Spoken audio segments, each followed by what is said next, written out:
Hey guys, it's Mike here, and in this video, I'm going to be discussing another what if versus battle that would have taken place at the very start of Dragon Ball Z. This fight would have pitted Goku against Piccolo. And the question of what if the two different fighters, instead of teaming up to face Raditz, were to fight one another? Who exactly would prove victorious in this battle? Well, let me get into the manga right now, break down their first fight, and then use all the evidence to determine who exactly would win. But before I begin, if you're new to this channel, consider subscribing and enabling notifications so you can stay up to date with all my future videos. Additionally, if you like this content, make sure to leave a like down below, share this video out, and share your thoughts in the comments because I really want to hear it. But with that being said, let's get into the video. Okay, so before I actually get into the main fight itself, I want to talk a little bit about Goku versus Piccolo in the 23rd tournament arc, because that's going to play a huge factor in who exactly would be able to win. Now, in terms of both their power levels, this is going to be something that I'm going to use other different points in the manga leading up to this in order to explain just how strong these two characters were before I actually get into the numbers we're given at the start of Dragon Ball Z. So, leading up to this fight in the climactic battle of the 23rd tournament arc, we end up seeing Goku, after the defeat of Piccolo Daimao, the Demon King, went to meet God, Kami, the god and guardian of the earth. At this point, this was Goku, who had defeated King Piccolo and had proven victorious after drinking the secret water, the ultra sacred water, not to be confused with the fake one that he originally trained with Karin, but the second one that he went and actually drank it, nearly killing him in the process. At this point, he went to attack Kami. However, as you can see right here, Kami actually was able to defeat Goku with a single flick of the finger. He was so much more powerful than Goku right here, and in effect, so much more powerful than the evil side of himself, which was Demon King Piccolo. He was able to easily defeat Goku with one flick of the finger. Now, the whole reason why Goku attacked him is because the fact that he didn't actually know that Kami and King Piccolo were once the same being and looked exactly the same, which is because of the fact that Korin, or Karin as they say in the Japanese and in the manga, didn't actually tell him because he was too busy having fun. I mean, he is kind of like a cat version of Yoda sometimes, pulling those pranks on people. And so basically what ended up happening was that Goku went on to train with him, the god of the earth, for 3 years, which we could see right here. And this is the only real example that we get to see of his training under Kami and Mr. Popo during this period of time, in which Goku gets a significant power up, to say the very least, going from being able to be finger flicked by Kami to actually surpassing him in terms of power. However, he's not the only one, because like I said, Goku defeated King Piccolo and was defeated with a finger flick. However, Goku would not be the only person to fight Kami during this period of time, because after the 3 years, what ended up happening was that Kami fought against Piccolo Jr., the reincarnation of King Piccolo, who was far more powerful than the initial version of him, even in his prime. As we saw, he went to attack and defeat him very quickly, trying to end the battle when he was in the human body of Shin, or Shen.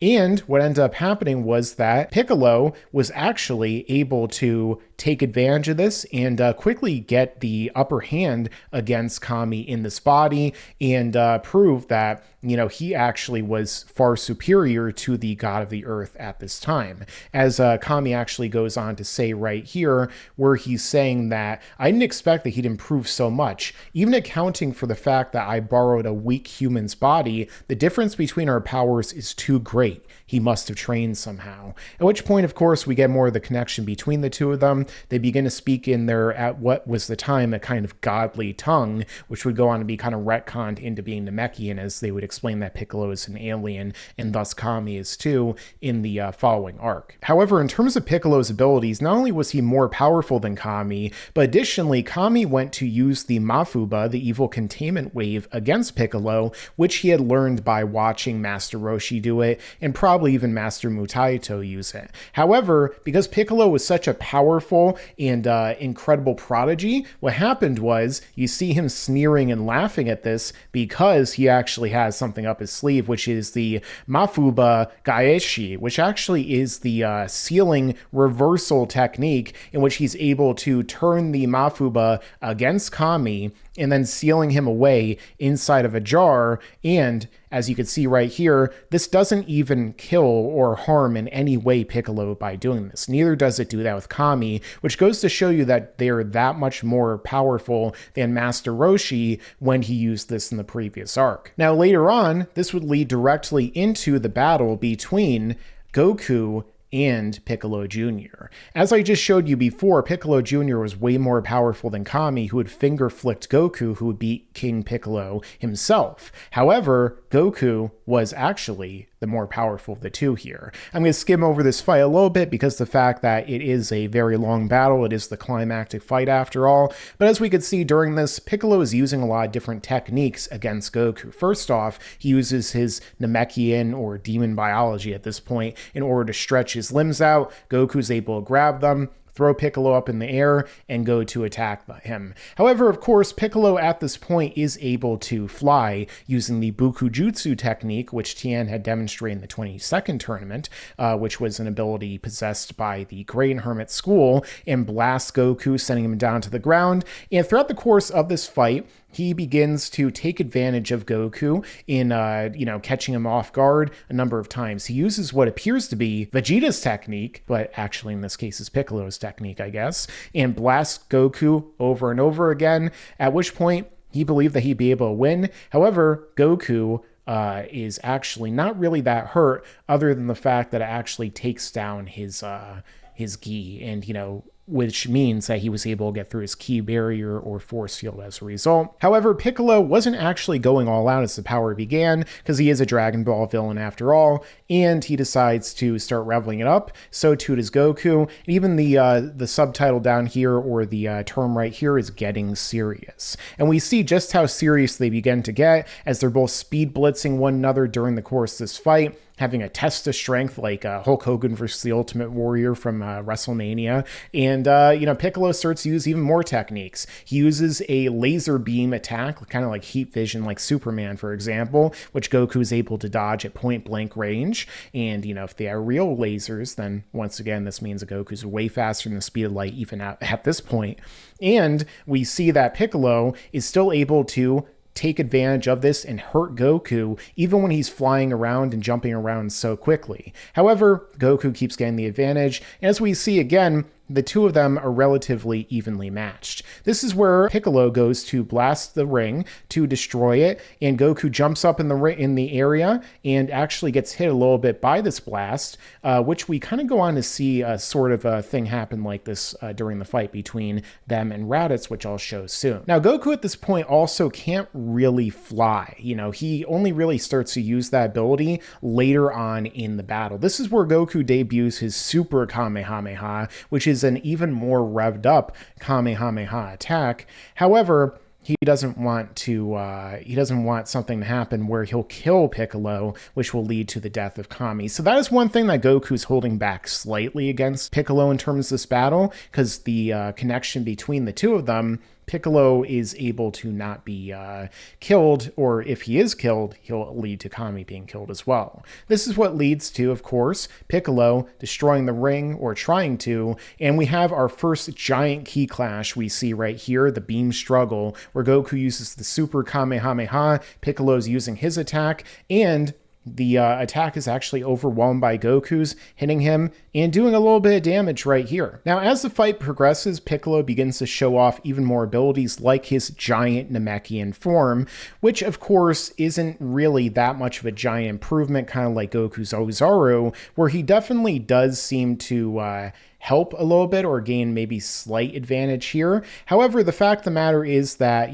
this is something that is often shown to be kind of like a bluff in a sense, to where even though he becomes way larger, he isn't necessarily vastly more powerful than he was before. And we see that Goku actually takes advantage here by telling Piccolo to become even larger, because he'll be in a much bigger problem if that ends up happening. Piccolo continues to do that. However, at this point, Goku actually was tricking him, because he jumps up in the air and uses this in order to go inside of Piccolo's mouth, grab the jar that Kami is inside of, and free him. And despite the fact that Piccolo is a giant here and could have maintained this form, he decides to go back to his normal size, because the fact that he realizes that Goku can just exploit that weakness again, going inside of him, blasting him from the inside out, and a lot of other things. This is where the two of them show just how far above Kami they are, because they disappear with their super speed, and as Kami even says right here, I can't see them, not even with a god's eyes, because Kami has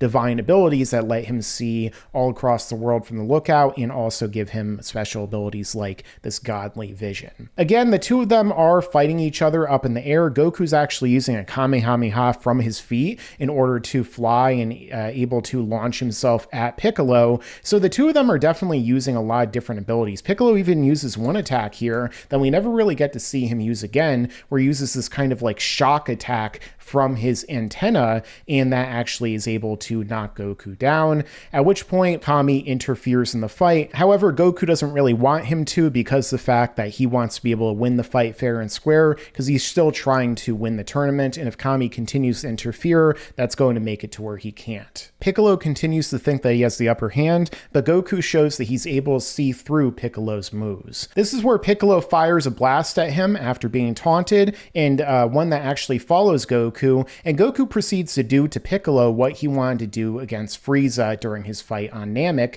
in which he brings the blast right back to Piccolo, hits him, and then we see the first example of Piccolo using his regeneration after his left arm is crippled, once again showing that Toriyama hates lefties. But nonetheless, Piccolo rips the arm off, regrows it, and shows that he is able to continue to use abilities beyond anything that he had shown as his Demon King self, such as this giant explosion that he uses to destroy the ring. However, even then, Goku still is able to repel this attack by blocking it. And it seems like Goku clearly has the upper hand here during this fight. He goes to rush against Piccolo, starts to beat him down, and he hits one of the most brutal and awesome punches that Goku ever does, hitting him right in the gut. And then he goes to blast him with the Kamehameha, hitting him head on, and what seemed like he had defeated Piccolo right here and now. However, once again, Piccolo takes advantage of Goku being caught off guard and blasts him right through his chest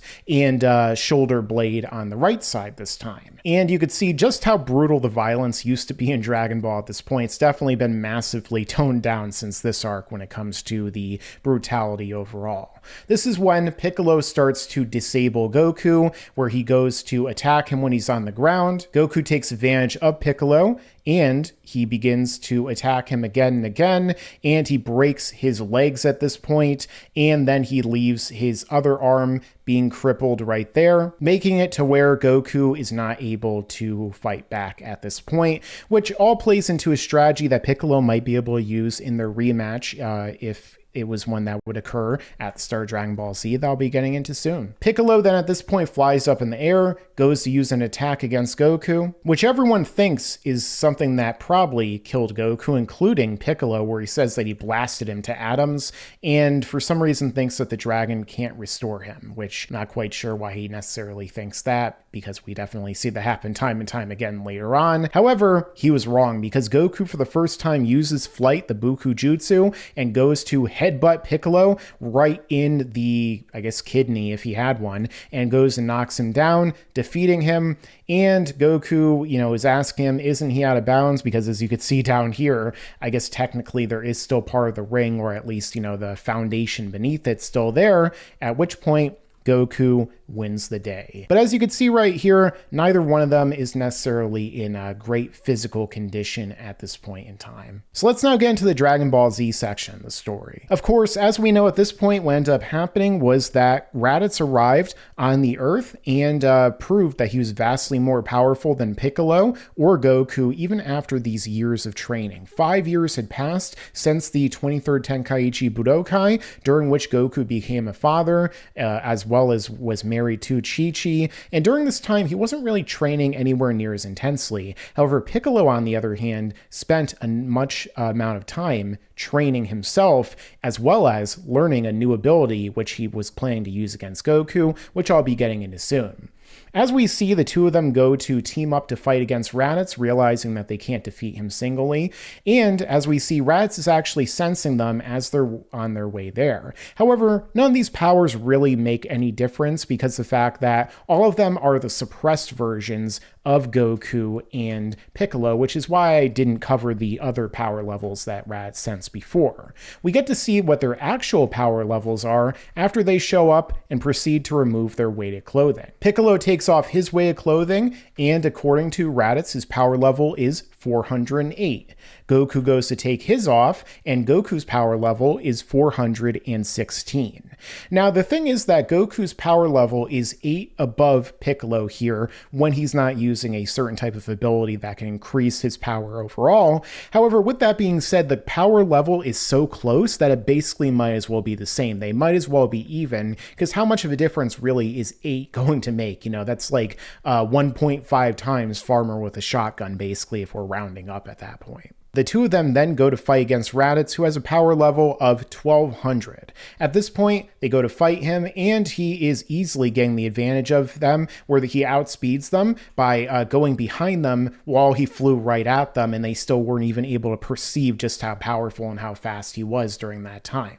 Goku and Piccolo go to rush against Raditz, both speed blitzing him at the same time, but he's easily able to handle both of them, just having fun with them, double kicking them at the same time, and he then goes up in the air and goes to unleash his double Sunday attack, at which point Goku is able to get out of the way, but Piccolo isn't so lucky as he gets his left arm, once again the left arm Toriyama, blasted off. Goku gets knocked down once again with a kick to the back, and he sees that Piccolo's arm is, well, not quite there anymore, because, Piccolo's the one character who can lose limbs in every single arc, every single major fight he has, because of the fact that he could just grow it back. However, at this point, Piccolo chose not to do so because of the fact that it would require a good amount of energy and stamina for him to do. However, as he says right here, he actually has a special ability that he has that will allow him to be able to defeat Raditz. As he says, "Son Goku, have you no secret new technique?" And then Goku says, "For once, Piccolo, I'm fresh out."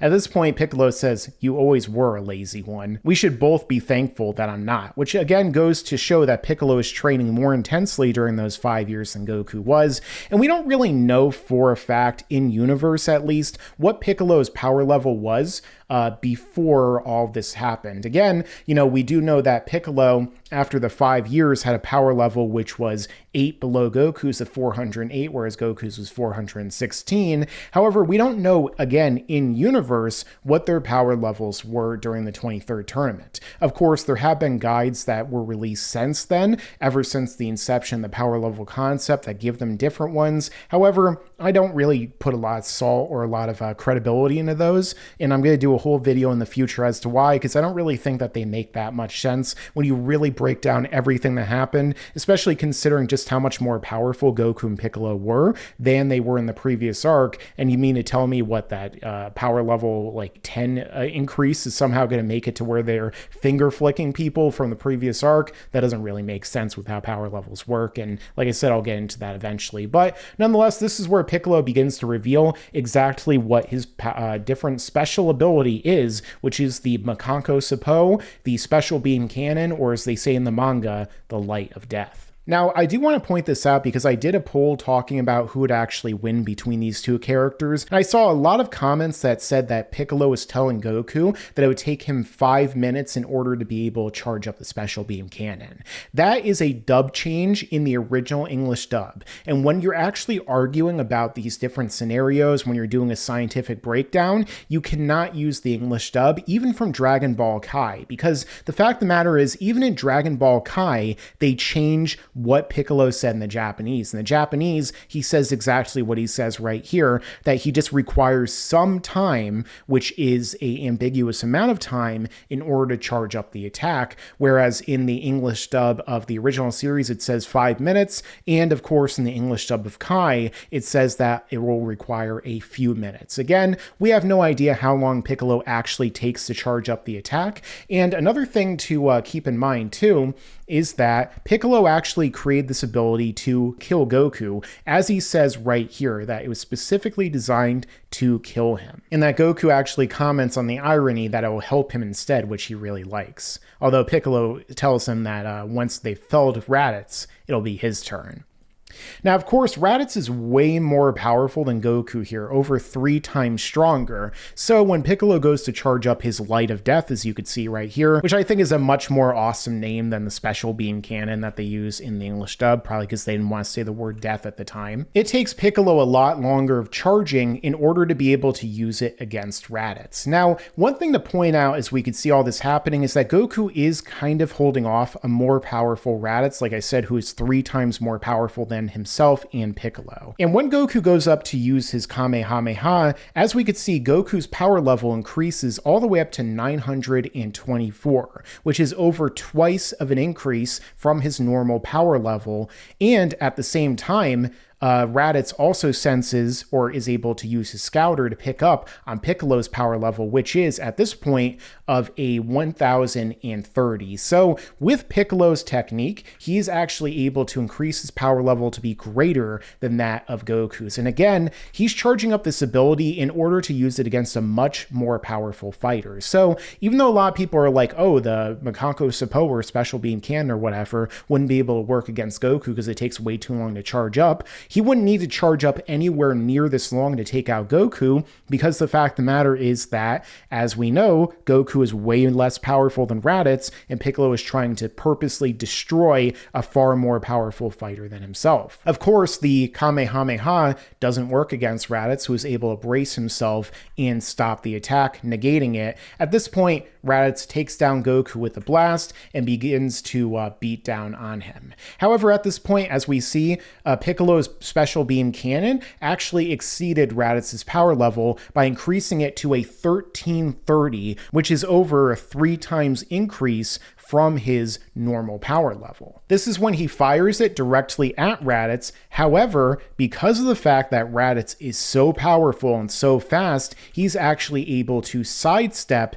and dodge it. However, it doesn't exactly miss him completely. As we could see right here, it was able to go through his armor and bloody him up, and you can even see the mountain right over here that it went directly through. Piccolo is shocked because he sidestepped it, and he's saying no one can move so quickly. And again, if he used this against Goku, then there's no way Goku would have been able to get out of the way, because the fact of the matter is that Raditz was way faster than him, and at the same time, this move is incredibly quick, kind of like Frieza's finger beam, his death ray that he uses on Namek. This is when Goku takes advantage of the situation, grabbing Raditz's tail, and then Piccolo proceeds to once again charge up his Light of Death. However, Goku stupidly lets Raditz go because he, is very naive as a character, and that's kind of one of his weaknesses that they established throughout the course of the series. And, he thinks that Raditz will let him go and will get away from there peacefully and everything like that. And then he proceeds to once again beat down Goku. Another thing I do want to mention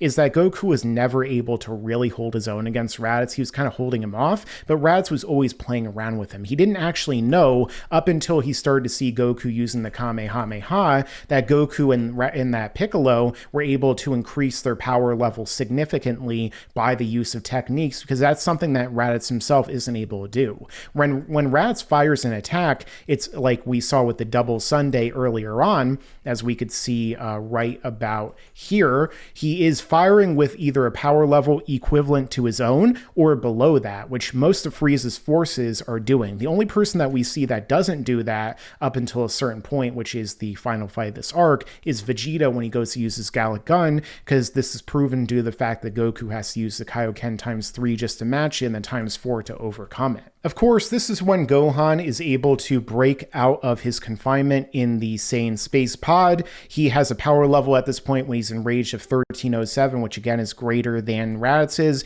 He attacks him, cracks his armor, and damages Raditz to the point where he's able to be restrained by Goku due to the damage to his sternum and internal organs, everything like that. Piccolo charges up his special beam cannon one more time. Again, we're never told how long it actually takes him to charge it up. Long enough for them to have this little conversation, but we saw exactly how much stuff that in the very first tournament, the 21st tournament, Master Roshi and Krillin were able to do during the 1 second fight that they had. So again, with cinematic timing, this could be a matter of seconds or it could be a minute. We don't really know. Nonetheless, he is charging it up to kill Raditz, and he's getting that extra additional bonus of being able to kill Goku at the same time. So with the ability that he created in order to kill Goku, he is able to kill somebody far more powerful than Goku and kill Goku at the exact same time in the midst of their fight. Which leads to Piccolo being the last, I was going to say man standing, but we know he is Namekian, so we don't really know if he necessarily has the equipment necessary to be called a man. I know that Quaman hates when I say that, but nonetheless, the fact of the matter is Piccolo is the last one standing and proceeds to put Raditz down once and for all with this key attack that he uses. Now, another thing I want to also note real quick is that on the way to the battle, Piccolo and Goku are using different means of transportation. Goku is using the Kinto-Un, or the flying Nimbus, and Piccolo is flying. And before this, Goku actually says to Piccolo, where he says, "Can you keep up with my cloud?" And Piccolo says, "Spare me your folly. My speed of my flight will speak for itself." Now, of course, Piccolo is wearing weighted clothing while being able to speed and fly right alongside the Kinto-Un. Goku isn't even using his actual power to do that. Now, a lot of people have said that this means that Piccolo is necessarily a lot faster than Goku, which might be true. However, this is also because the fact that using flight takes up a lot of energy when you're flying, and Goku is probably trying to conserve his stamina, as they actually show when Goku is going to fly across Snake Way right here, where we see him going and flying, and this is with a dead body, by the way, a spiritual body, which doesn't have the same stamina restrictions necessarily. However, when Goku is then going to run across Snake Way, as he says right here, he used up too much power in flight. So this combined with the fact that we see that Piccolo uses a special beam cannon twice, which far exceeds his base power level, should go to probably demonstrate that Piccolo has much better stamina at this point in time after his training than Goku does. Now, with all this being said, who actually would be able to win between the two of them? In terms of overall power, we do see that Piccolo has a very slight disadvantage in terms of his strength, where Goku has a 416 to Piccolo's 408. So in terms of that, Goku would have a very slight advantage in terms of just basic strength. However, like I just said before, Piccolo probably has greater stamina based upon what we saw and I just demonstrated, and the fact that he was able to fire multiple Makanko Suppose. Additionally, too, one of the big weaknesses that people point out would be the charge time for the special beam cannon, which again I'll show right here. However, the fact of the matter is that, again, like I said before, Piccolo was at this point in time charging up to fight a far more powerful opponent, and Piccolo might have lost some stamina from losing his arm in the first place. So again, for all we know, Piccolo could have used this ability several times against Goku rather than just the two that he was able to use against Raditz before he exhausted his power. Plus, Piccolo flew to the fight while wearing weighted clothing, whereas Goku was able to go to the fight, and using the Kinto-Un. So again, at this point, it is entirely possible that if we reverse the situation and Goku is charging up an attack, for example, Piccolo probably would have been able to hold his own just as well as Goku did here. However, the fact of the matter is that if we were to have them fight against one another, it very well might go a similar way to where it did in the tournament that we saw them fighting on Earth before. in the 23rd tournament, in which the two of them were battling. They're very evenly matched. They're dealing a lot of damage to one another, where Goku's taking shots through his body and everything like that, and he still is able to make a comeback and ultimately defeat Piccolo. However, I feel like the advantage really does go to Piccolo in terms of this rematch, because again, Piccolo trained intensely for 5 years, whereas Goku was a father at this point. He wasn't really taking it necessarily as hard, in terms of training himself to his maximum capabilities every single day. We don't really get any indication that he was, and even Piccolo is mentioning that he was being lazy, whereas Piccolo himself was not, and he was training intensely because he wanted to kill Goku with his special ability and also take over the Earth. Additionally, even though Raditz was able to sidestep this ability, again, he was far more powerful than Goku, so there's a very strong chance that Goku wouldn't be able to dodge the special beam cannon if Piccolo used it against him. So with that being said, there's a chance it could have hit him, although maybe you could factor in the power level that it actually was at that point in time and say that maybe that also amplified its speed. However, another thing that could have possibly happened is that Goku could have given Piccolo the ability to charge up this attack so that Goku would be able to challenge him with his own blast, which would be the Kamehameha, or the Super Kamehameha in this case, that he debuted in the previous arc.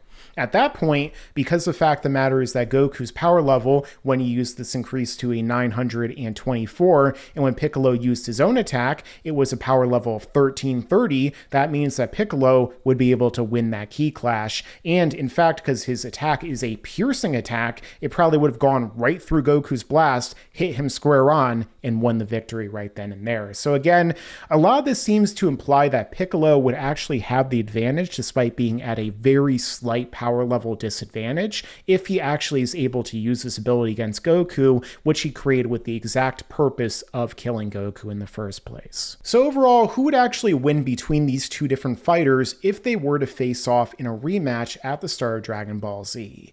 Well, despite the fact that Goku won the last fight before all of this took place, I do think that there's a very strong possibility that Piccolo would be able to prove victorious because of his Makanko Sapo special beam cannon, Light of Death, whatever you want to call it, and also because of the fact that he was training intensely for those years. He seems to possibly have greater stamina than Goku overall, and on top of that, he also had the Mafuba that I showed earlier that he never even tried to use against Goku, and some other abilities that Goku might be able to overcome with his genius level fighting intellect and a number of these other abilities. However, if Goku let his naivete take over and let Piccolo use that attack against him, then he would almost guarantee his own loss, because he would be in turn letting Piccolo use an ability that Goku doesn't really even know about. Because remember, Goku knew about the ability going into this fight because Piccolo told him. He wouldn't exactly do that unless, he was trying to bluff Goku into letting him take it, kind of like Cell when he took the final flash, for example, and thus in turn, I think that this fight actually leans a little bit more toward Piccolo being the one to win. And as we saw in the first fight of Dragon Ball Z, when you really think about the fight between all three of them, Piccolo was the last one standing, so I think that there's a chance that that would have been the case as well. But let me know your own thoughts down below in the comments. Who do you think would win? Additionally, if you're new here, make sure to subscribe and enable notifications so you can stay up to date with all my future videos. Leave a like if you like it, share this video out, and make sure to stick around, because there's a lot more to come in the future. Yeah, and you better subscribe.